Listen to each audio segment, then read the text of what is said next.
5 राज्य के चुनाव परिणाम के बाद भाजपा में खुशी की लहर है। वहीं विपक्ष हार की वजह तलाशने में जुटा हुआ है। दोनों ही ओर से कई तरह के दावे किए जा रहे हैं। बीजेपी अब बिहार के सीमांचल इलाके को जीतने का दावा कर रही है। बीजेपी का साफ दावा है कि यूपी के चुनाव परिणाम ने साबित कर दिया है कि बीजेपी A to Z की पार्टी है। अब कोई ध्रुवीकरण का खेल नहीं चलेगा। बीजेपी ने कहा कि सीमांचल को एक खास धर्म की पहचान देने की कोशिश होती रही है, लेकिन बीजेपी ऐसा होने नहीं देगी और आने वाले चुनाव में सीमांचल में भी कमल खिलेगा। इलाका है जहां MY समीकरण का गढ़ बोला जाता है। भाजपा के लिए अब आगे की राह कितना आसान हुआ है? MLC चुनाव को जोड़कर इसको कैसे देखते हैं? देखिए, सिर्फ यूपी चुनाव नहीं, पूरे देश के अंदर 5 राज्यों में चुनाव हो रहे थे, जिसमें कि 4 राज्य में हमारी पार्टी की सरकार बन रही है। और जहाँ तक सीमांचल की बात है, सीमांचल ही नहीं, पूरे देश में सीमांचल भी एक आता है बिहार के अंदर। और भारत के यशस्वी प्रधानमंत्री आदरणीय नरेंद्र मोदी जी के नेतृत्व में सरकार लगातार सबका साथ, सबका विकास, सबका विश्वास इस नीति पर काम कर रही है। उसमें सीमांचल में कहीं कोई सीमांचल और पूर्वांचल का मामला नहीं है।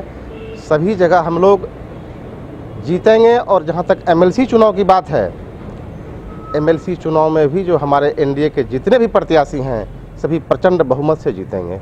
एक बड़ी चर्चा होता है हिंदूवादी राजनीति के। अब सीमांचल में इस लहर को किस तरह से देखते हैं? आगे दिन में क्या इस लहर को देखते हैं? हम तो पहले ही कहे कि सबका साथ, सबका विकास, सबका विश्वास। कहीं हिंदूवादी राजनीति हम लोग नहीं करते हैं। हम लोग राष्ट्रवाद की राजनीति करते हैं। देशभक्त की नीति से हम लोग काम करते हैं। हमारे कार्यकर्ता, हमारे नेता बराबर कहा करते हैं कि देश सबसे ऊपर है, देश के बाद ही दल है, दल के बाद व्यक्ति है। उसी आधार पर हम लोग काम करते हैं। और जहाँ पर मुस्लिम बहुल आबादी वाला क्षेत्र है, वहाँ पर भी हमारे मुस्लिम भाई हमको वोट करते हैं। वहीं राजद ने चुनाव परिणामों पर EVM का राग अलापना शुरू कर दिया है। राजद का कहना है कि सीमांचल इलाके में MYE समीकरण मजबूत है, इसलिए यूपी या किसी और राज्य के चुनाव परिणामों से इस इलाके में कोई फर्क नहीं पड़ने वाला है। राजद ने कहा कि विधान परिषद चुनाव में ही भाजपा को अपने औकात का पता चल जाएगा। सीमांचल के MY समीकरण का गढ़ माना जाता है।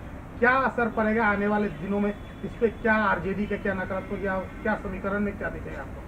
कितना हानिकारक हुआ है? सीमांचल एकदम इंटैक्ट है और सीमांचल एरिया अल्पसंख्यक बहुल क्षेत्र है। ये राजद की तरफ काफ़ी मुखातिब है। अभी आपने देखा होगा सदन में जो मुद्दा उठाया सदस्यता का, अल्पसंख्यक की सदस्यता का, बीजेपी के विधायक, उस पर हमारे तेजस्वी जी ने जिस तरह से जवाब दिया, और उस जवाब की सुनने के बाद मुसलमानों में काफ़ी गति आई है। और वो एकजुट है। ना कांग्रेस, ना कहीं इधर उधर, ना IMM, कहीं कुछ नहीं नज़र आ रहा है। लोगों को RJD की तरफ एकत्रित है और राजद को काफ़ी सफलता मिलेगी। अभी MLC भी चुनाव है। आप देखेंगे ये हमारा कैंडिडेट भारी बहुमत से जीतेंगे। कोई मुद्दा ये सीमांचल में नहीं है। हिंदू मुस्लिम की बात नहीं चलेगा। ये सीमांचल एकजुट है, भाईचारा का माहौल है। यहाँ कोई हिंदू मुस्लिम सीमांचल में खास करके ये नहीं चलेगा उनका। यूपी में भी जो किया है वो तो सरकारी तंत्र का दुरुपयोग, EVM पकड़ा रहा है।